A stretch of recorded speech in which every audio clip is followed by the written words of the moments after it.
Lapor, Prodi Kedokteran Militer Korembat, jumlah 76. Lengkap, selanjutnya siap mengikuti pelajaran. Pimpin doa. Berjalan. Mengawali pembelajaran pada hari ini, doa mulai.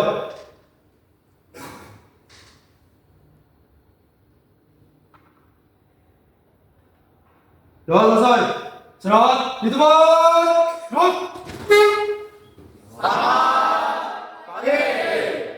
Baik, terima kasih. Pada pagi hari ini kita akan masuk dalam pembelajaran berikutnya. Kita bicara tentang penelitian kualitatif.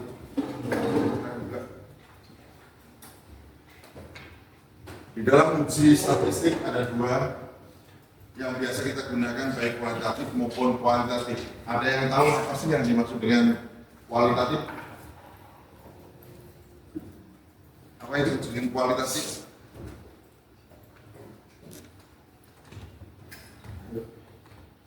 Ya. Siap menjawab. Sangat pelan sadewa drama menjawab. Jadi penelitian kualitatif merupakan suatu penelitian di mana dia itu fokus pada fenomena sosial, tingkah laku atau persepsi manusia secara mendalam, bukan tentang statistik ataupun angka dari suatu penelitian tersebut. Ya, bagus. Saya bisa nambahkan? Siap. Ya. Mohon menambahkan, yaitu untuk penelitian kualitatif itu biasanya untuk bicara itu melalui seperti wawancara, tanya jawab, bukan berisi data berupa angka. Ya, terima kasih. Bagus.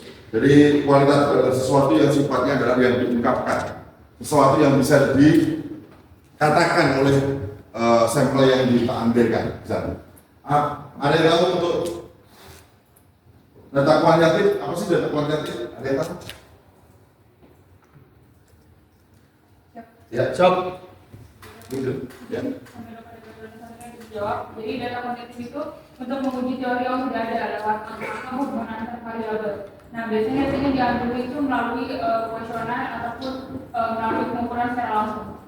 Ya, makasih. Ada lagi nambahkan? Ya, silakan.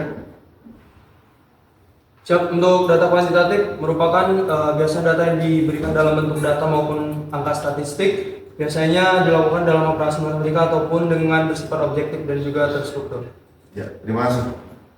Baik, ini adalah sekedar pembahasan saja. Pada pagi hari ini akan masuk dalam uji dalam penelitian kualitatif. Dalam hal ini adalah tingkat pengenalan dasar yang nantinya mahasiswa dari kedokteran akan melaksanakan kegiatan ini, khususnya pada saat ada praktek.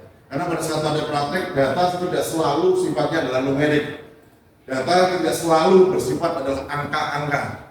Di sana banyak ungkapan-ungkapan, contohnya pasien sakit dan sebagainya, contohnya keluhan, contohnya rasa nyeri, contohnya sesuatu yang dia rasakan yang tidak muncul di dalam tulisan laboratorium. Itu yang penting. Ya, selanjutnya. Ya, instrumen penelitian kualitatif jurus data dan triangle data. Ini ada beberapa macam instrumen penelitian kualitatif.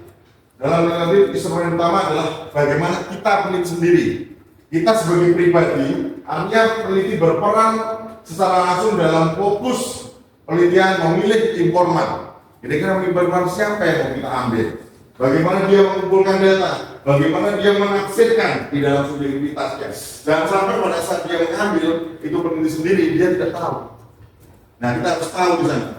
Peneliti sebagai instrumen pertama, dia harus tahu kemampuannya dia. Dia harus paham tentang makna, dia harus mempunyai kemampuan untuk mengamati dari sosial pertanyaan-pertanyaan yang bisa memancing, yang bisa kita dapatkan di dalam target daripada yang mau kita laksanakan penelitian. Contoh dalam penelitian adalah ini kebetulan guru, peneliti tidak hanya mencatatkan jabatan guru, tetapi juga memperhatikan cara guru menjelaskan suasana kelas, hubungan guru dan sebagainya. Contohnya cara penelitian terhadap kinerja tenaga kesehatan, lihat bagaimana dia bekerja. Cara melihat bagaimana pasien menerima kepuasan kerja, kepuasan pelayanan dan sebagainya. Lanjut. Perkembangan wawancara yang berikutnya dalam melaksanakan kegiatan ini karena kita peneliti, tentunya kita harus paham banget bagaimana kita melaksanakan suatu penelitian. Jangan sampai nantinya pada saat kita datang kepada sampel atau populasi yang mau kita ambil di sana itu tidak paham. Berapa pedoman yang kita itu harus terstruktur maupun semi terstruktur, di mana masing-masing hal yang kita, kalau memang teman-teman atau mahasiswa tidak hafal, bawa tulisan boleh, bawa rekan kecil-kecil boleh, bawa handphone boleh, supaya apa kita bisa terarah. Fokus mana yang harus kita lakukan? Ada beberapa contoh pertanyaan wawancara yang nantinya bisa dibaca. Lanjut. Bagaimana kita melakukan pedoman observasi? Di mana pedoman observasi gunakan untuk membantu peneliti mengamati objek, perilaku, kegiatan atau situasi. Yang berikutnya adalah bagaimana hal-hal yang perlu diamati. Itu yang penting. Jadi mahasiswa nantinya dapat melihat kebutuhan-kebutuhan yang dapat dihubungkan, mulai dari aktivitas manusia, interaksi sosial, kondisi sarana prasarana yang ada khususnya kita pada saat praktek di ruangan. Lanjut. Bagaimana dokumentasi? Nantinya mahasiswa pada saat pengambilan dokumentasi di ruangan bisa mengambil mulai dari profil lembaga, struktur organisasi bisa kita praktek. Ternyata di rumah ini tipe A, ambil bagaimana sih profil lembaga, bagaimana tipe B, bagaimana tipe C, bagaimana tipe D, bagaimana kalau rumah sakit, puskesmas dan sebagainya. Silakan dilihat bagaimana nanti struktur organisasinya, apakah dia linier, apakah dia sifatnya terstruktur dengan baik. Yang berikutnya laporan kegiatan, apakah setiap kegiatan laporan diberikan secara tepat dan secara berstruktur, terus dia secara berkala. Yang berikutnya adalah data pegawai, SOP, kegiatan, notulen dan lain sebagainya. Sedangkan untuk laporan keuangan itulah yang kadang-kadang kita sulit, tapi tidak menjadi masalah karena konsep yang kita ambil di sini adalah data-data untuk mendukung kegiatan. Lanjut. Catatan lapangan, ini beberapa catatan lapangan nanti bisa kita laksanakan, waktu dan tempat kegiatan, nama, kode dan sebagainya. Yang berikutnya adalah ini ada beberapa contoh kalau kita melaksanakan kegiatan nanti bisa dibaca untuk mahasiswa, karena setelah ini kita akan praktekkan bagaimana kita melaksanakan kegiatan. Lanjut. Nah, boleh juga gunakan alat rekam, di mana alat rekam ini digunakan untuk pengambilan pada saat kita lupa. Karena pada saat namanya data kualitatif sifatnya adalah yang diberikan oleh sampel yang kita minta, kita tanya kepada mereka, dia berikan benar. Bisa gunakan apa saja, perekam boleh, kamera boleh, video recorder boleh, atau handphone boleh. Tetapi kembali lagi selalu izin kepada subjek atau sampel yang kita ambil. Lanjut. Daftar cek ini silakan nanti dimunculkan juga. Lanjut. Berapa jenis data kualitatif baik primer maupun sekunder nanti bisa dibaca sambil nanti kita diskusi untuk bersama, diskusi bersama. Lanjut. Ya, data wawancara tadi sampaikan, terus data observasi yang sudah saya sampaikan dari awal tadi, silakan nanti baca bersama untuk bahan diskusi dalam kelompok. Lanjut. Data dokumentasi, data verbal, data non verbal. Lanjut. Ada triangulasi data adalah teknik perusahaan daripada keabsahan dengan cara membandingkan metode. Pada saat nanti kita punya data, kita harus gunakan bagaimana kita melaksanakan triangulasi data. Ya, nanti sambil per kelompok Pak jelaskan. Nantinya bagian-bagian kita akan praktikkan bagaimana kita mengambil data dan kita praktikkan bagaimana kita mengolah data dengan data kualitatif. Lanjut. Ya, terus lanjut. Terus. Lanjut. Ya, apa yang digunakan untuk mengolah daripada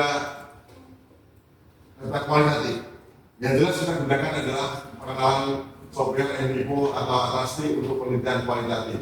Apa sih dimaksud dengan NBIPO maupun Atlasti? Adalah suatu perangkat lunak membantu analisis data kualitatif. Apa saja yang bisa diambil, contohnya dari wawancara, dokumen dan sebagainya. Nah, setelah ini kita akan bagi kelompok. Ada 73, kita bagi kelompok menjadi sekitar 12. Nanti masing-masing masuk di posisi, kita akan diskusi bersama. Pertama yang kita lakukan adalah install daripada NBIPO. Setelah itu ada soal yang Bapak berikan setiap kelompok, kita nanti sambil berdiskusi di sana, hasilnya bisa dipaparkan di dalam kelompok tersebut. Ya, silakan untuk koordinator untuk membagi kelompoknya. Baik. Nanti kita akan masuk di dalam sana. Siapa? Ya, silakan di Insan. Ya, bagus. Ya, bagus. Ya, di Insan silakan. Datanya bagus. Nanti dimasukkan. Ya, sekarang dimasukkan. Bagus. Lanjut.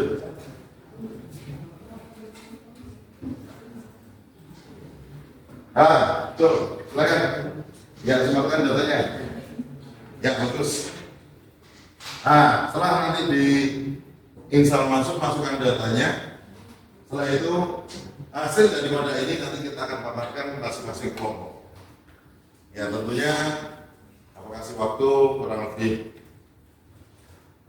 45 menit untuk diskusi secara kelompok. Itu sudah ada contoh YouTube-nya yang saya kirim di PPT. Silakan nanti dimasukkan di sana. Setelah itu persiapkan untuk dipaparkan. Ya, silakan. Ya, saya. Setelah masing-masing kelompok melaksanakan diskusi dalam pembagian kelompok dan terakhirnya kita akan melihat hasil daripada karya mahasiswa dalam menggunakan analisa, menggunakan NPPO. Hasilnya nanti siapa yang memaparkan dari perwakilan kelompok. Silakan dari kelompok untuk mencoba yang sudah siap. Ya, silakan teman.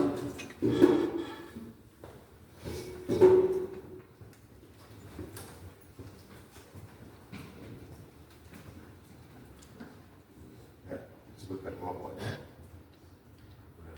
Ini dokter, kami dari kelompok 5 akan menjelaskan hasil dari analisis kami menggunakan software Vivo dalam sebuah wawancara. Di sini pertanyaan wawancara ada 3 dan dari jawaban-jawaban yang dihasilkan kami masukkan dalam suatu mind map agar dapat dipahami dengan baik, lihat apakah ada intersection antara jawaban-jawaban daripada responden. Untuk wawancara kedua bisa di-zoom lagi.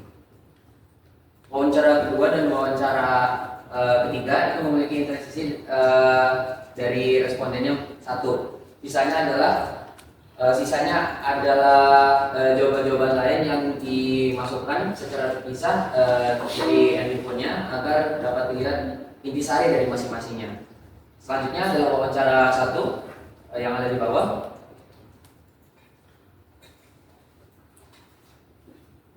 Itu juga kami masukkan secara terpisah data-data yang didapat dari masing-masing responden untuk melihat apakah ada interseksi dan adakah pola dari jawaban dari pertanyaan ini. Mohon izin dokter. Ya, baik. Terima kasih. Tepuk tangan untuk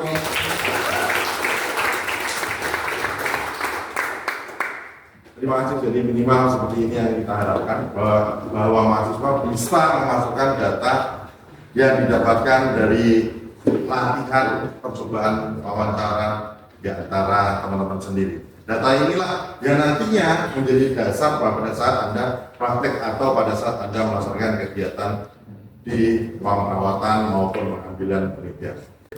Kita lanjutkan untuk kelompok berikutnya, satu kelompok lagi. Ya, silakan kelompok berikutnya. Ya, silakan maju ke depan.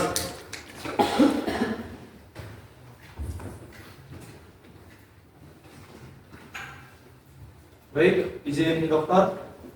Kemudian selanjutnya kami akan menjelaskan mengenai asal dari wawancara kami kemarin, yaitu mengenai analisis tingkat stres pada mahasiswa akhir di Universitas Pertahanan. Di sini kami sudah melakukan wawancara dan juga kami sudah memberikan kuesioner kepada masing-masing orang dan juga kami sudah memasukkan datanya ke dalam NPPO atau STI, yaitu yang pertama untuk hasilnya kami menjelaskan. Jadi kami ada melakukan wawancara pada tingkat 1, 2, 3, dan 4. Yang pertama dari hasil wawancara itu dapat ditemukan adanya kekacauan sistem militer dan juga adanya ketidakpastian dari jadwal. Nah, di sini juga ditemukan untuk wawancara yang kedua terdapatnya stres konstan dalam keseharian dari kadet dan juga adanya terdapat tekanan atau keseganda. Nah, di sini juga dapat dilihat untuk wawancara yang ketiga adanya kejenuhan dari rutinitas sehari-hari dan juga adanya keterbatasan dari aktivitas sehari-hari. Di sini juga dapat dilihat wawancara yang keempat adanya gejala fisik seperti migrain dan juga ditemukannya kelelahan ekstrim. Sekian dari kelompok kami, terima kasih.